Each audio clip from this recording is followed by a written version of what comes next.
Estos son los pronombres personales en lengua maya yucateco. Yo, ten, ten, quinjanal, yo como. Tú, tech, en oración sería tech cajanal, tú comes. Él o ella, leti. El ejemplo sería leti cujanal. Él o ella come. Leti cujanal. Teesh, que significa ustedes. Teesh.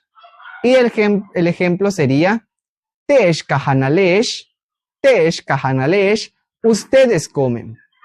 Toon, nosotros. Tonkekhanal, nosotros comemos. Ellos o ellas. Letiop.